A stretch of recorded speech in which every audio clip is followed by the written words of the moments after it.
and today I'm here to share everything I've learned in the last 9 months while breastfeeding my son with you to make your life a lot easier so you don't have to learn it the hard way.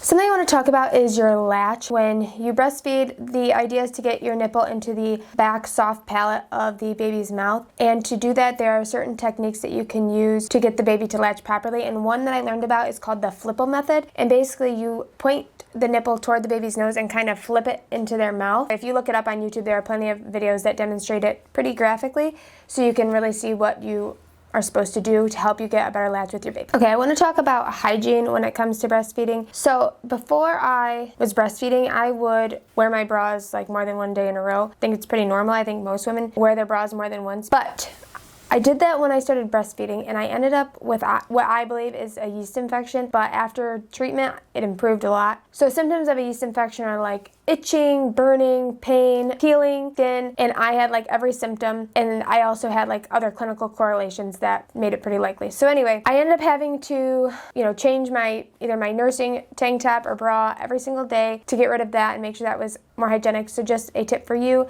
that might be something you want to do from the get-go so you don't end up getting a bacterial or yeast infection. Next, I want to talk about pain with breastfeeding, because pain in the beginning of breastfeeding is very normal, and I was told that, and so for the first 2 weeks I didn't think too much about it, except for I was in excruciating pain, like to the point I was biting down on my own finger when I would latch my baby on because I was in so much pain. I don't think that much pain is necessarily normal, but I had a friend who had just had a baby at the same time, and she encouraged me to keep pushing through. Well, at like a month of still being in a lot of pain, I ended up seeing a lactation consultant. I ended up seeing a lactation consultant. She looked at my latch and she thought it looked pretty good. My baby kept pulling back off of the nipple, and I really wasn't sure why my baby was doing that, so that was causing some issues. But I still continued to have pain, and I probably had pain up until like 3 or 4 months, it's not normal. You should only have pain for like the first 2 weeks, and only at the initial latch. You shouldn't have pain like the entire time that you breastfeed. It should stop hurting. While we're talking about pain, I just want to quickly talk about latch. I am not an expert on latch, but what the lactation consultant told me is that the chin should be touching the breast, and then you should kind of put the nipple in from the bottom. So you kind of start here and then go up with the boob. You want more of the bottom of the breast in the mouth than the top, because the goal is to get the nipple into the soft palate of the mouth. And then you also want both cheeks touching the breast as well. So if you kind of have it like to one side, that's going to affect your breast and pain, and it's considered a poor latch if you're not having contact with both cheeks and the chin during breastfeeding. Something else I want to talk about, I mentioned earlier my son was kind of pulling back off the boob, and come to find out my son actually had a tongue and a lip tie, which we ended up having released at like 6 months old. What they told me is they probably thought he was having discomfort having so much boob or nipple in his mouth, so he would back off to try and get it more toward the front of his mouth, and that was caused because of the lip and tongue tie. Not all doctors will just initially check for this and diagnose it, because we had a pediatrician who was an older one and didn't say anything about it, didn't look for it or anything. I ended up switching pediatricians, and our nurse practitioner at our new pediatrician, like at our first appointment, said, I think he has a tongue and lip tie, asked if I was having problems with nursing, and said I kind of worked things out, but yeah, I had a lot of issue. Tongue and lip ties can cause a lot of issues with the baby emptying the breast. It can cause issues with mastitis. It can cause issues with clogged ducts. It can cause issues with weight gain if the baby's not latching right and getting enough milk. So if you're having issues, get your pediatrician to check for a tongue and lip tie, and then if that seems to be a problem, they can refer you to, we had it done with a pediatric dentist, is the one who released it for us, but I'm sure there's other healthcare professionals that do it also. I've had a lot of clogged ducts, so I really want to touch on the clogged ducts. Like I mentioned before, a lot of it was probably caused by my son's the majority of my clogged ducts and mastitis was probably due to my son's tongue and lip tie, but I'm going to tell you how I treat it without having to go to the OBGYN every time, because clogged ducts can lead to mastitis, and I've had one bout of mastitis I did have to go to the OBGYN for to get antibiotics, but the other times, at least 3 other times, I've been able to kind of keep it at bay and treat it at home. So the first thing is, if you start getting clogged duct, like a hot compress, warm compress, hot shower, and continue to feed your baby and or pump regularly on that side, because that's going to help release the clog. These are great. I've also just used warm washcloths there I've gotten in the shower and just let the water run on it. Massaging it can help. If you have any type of like back massager or something, you can put that on there. The vibration will help to like break it up and let it loose. I also take a probiotic. That is very important, and there's a specific specific probiotic you need to have in the probiotic for it to be effective. Okay, so the bacteria is L. salivaris. I may have not said that right, but I'm gonna see if I can show it to you on the bottle. Okay, that's not gonna work. I'm gonna put it on the screen so you can see what that is spelled like. I personally use PB Assist. It's a probiotic from doTERRA. It has that specific bacteria in it, but I'm sure there are plenty other probiotics that you can use that have that same probiotic in it. A lot of people suggest using soy lecithin. I have used sunflower lecithin. It's a phospholipid. This one is like just a liquid one that you can mix into tea or coffee or hot water. This isn't the greatest option. It doesn't taste very good. I ended up buying capsules of it also because that's just a lot easier to take. Just take one like this. And I take that with the probiotic as soon as I feel like I have a clogged duct or have mastitis coming on. And I actually take like probably one or two a day. Actually, one or two of the probiotics a couple times a day, and the sunflower lecithin like once or twice a day when I feel it coming on, and then I try to stay up with it, but then I usually forget after a while. But usually if I at least treat it right away that day, it will, clear the problem along with all that other stuff combined. You have mastitis and it is severe, you need to go see your doctor to get an antibiotic. This is more just like a preventative early treatment that you could try before it's full blown. But if it's full blown, I highly recommend going to see your OBGYN so they can treat you appropriately. Something else I wanted to tell you. If you get a clogged duct, something else you can try is called Dangle Nursing. So you lay your baby on their back. This only works super well when they're really little because like my baby right now will not lay on his back for any period of time. But you put them on their back and you actually Sorry, my camera died.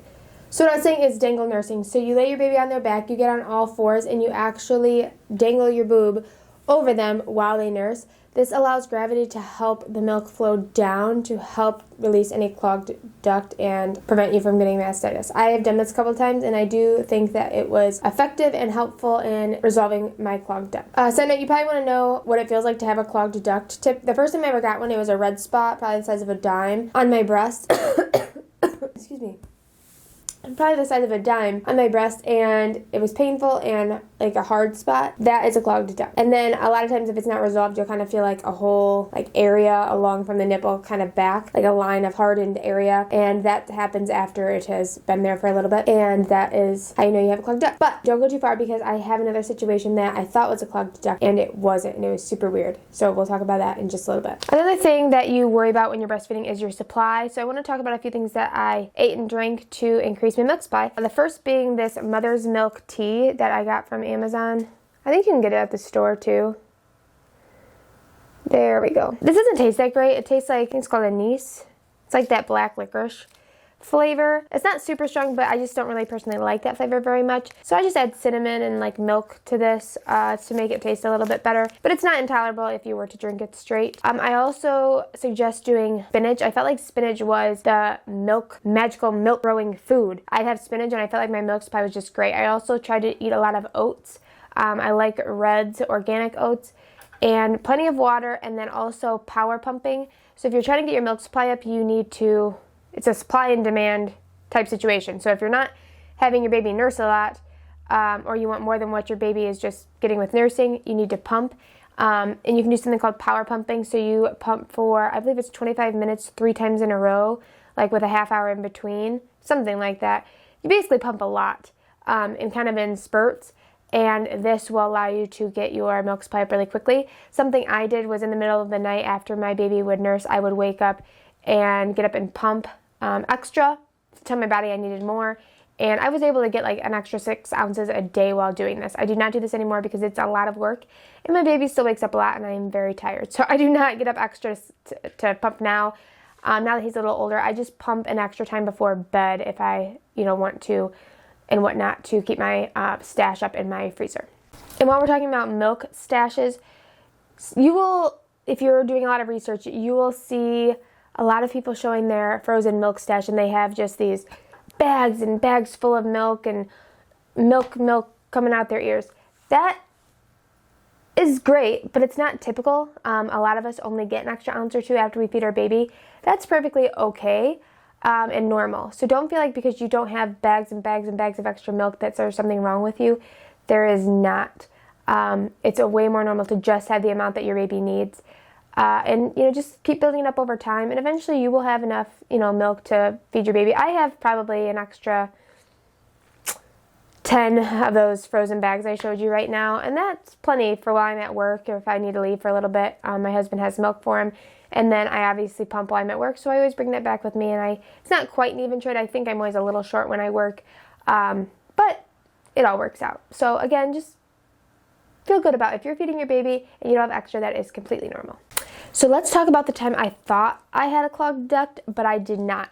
So one day my in-laws came over and I gave my father-in-law a hug, and I realized like the whole side of my boob was hurting so bad.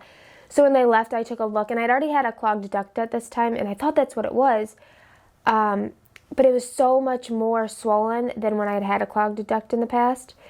So I wasn't sure. So I got the back massager out, and I was massaging, and I had warm compresses, and I was hand pumping and regular pumping, and I was doing everything I could to try and relieve this clogged duct, and it was not working. Like my whole, half of my breast was so engorged and painful and swollen. I just did not know what to do, and finally after hours and hours of just trying to get this clog out, I decided to just lay down in bed. I put the heating pad on under it, and I just thought maybe it just needs time. I took some ibuprofen too. Something else you can do with clogged ducts is take ibuprofen because it's a very inflammatory process, and same with mastitis, and it'll help decrease some of that inflammation. So I laid down and I put the heating pad on under my boob, and I was just going to let it kind of sit overnight. And as I was doing that, I texted my friend, and she asked me if I had ever had a milk bubble. And I was like, I didn't even know what she was talking about. This is pretty early on in my pumping, breastfeeding journey. So she goes, well, if you squeeze your breast, is there a little bubble of white on your nipple? And I thought, I did have a white bubble on my nipple. So I got up and I looked again, and sure enough, there was a white bubble. So all you have to do, it's just a little piece of skin that forms over the duct on your nipple, and you just have to take a clean, sterile needle and just pop it. Oh my gosh, I popped that little bubble, and I pumped for 5 minutes, and I got probably 4 or 5 ounces out in 5 minutes, which is insane. If you pump, you know how insane that is. All from this little flap of skin. And you wouldn't believe how much one duct is half your boob feeds one duct. I couldn't believe it.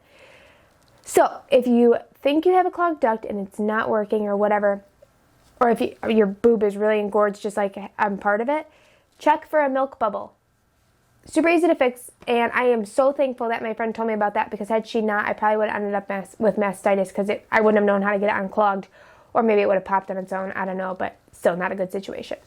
All right, I'm almost done. I have 2 more fun facts for you. So if your baby, if you feel like they're not emptying your boob completely, or they're not getting enough milk, something you can do if you don't pump and give them a bottle to know how much they take, or if they refuse the bottle, if you go to a lactation consultant, they can actually weigh your baby before you feed them. You can feed them, and then they put them back on the scale, and they can tell you how much they drink by weighing them. It's really cool. And then something else to consider, and something else to think about, I was, what really wanted to breastfeed my baby for the antibodies that they get from you through your breast milk. And I thought that they got the antibodies and it was a systemic thing, your antibodies from your breast milk would go into their bloodstream, and then they would have immunity against the things you have immunity to. And that's not exactly true. What happens is when you feed your baby breast milk, the antibodies coat the throat and the airway to kind of help prevent bacteria and viruses locally. It's not a systemic thing. That's why kids still get sick a lot even when they are breastfed babies. So you need to give your baby breast milk to coat their mouth and stuff. And they get this benefit for as long as you give them breast milk, but obviously when you stop breastfeeding, they don't get that. But just something I thought was interesting is it's not a systemic effect when you breastfeed. It's actually just a local antibody coating. So that's it. I hope you enjoyed my video. I hope you learned something. I hope I was able to impart some wisdom on you for your breastfeeding journey, because let me tell you, I wish I would have known this and had this video before I started breastfeeding to just know all this stuff ahead of time. Anyway, thank you for watching. I just want to remind you to just do good, and good things will come back to you, and I will see you in my next video.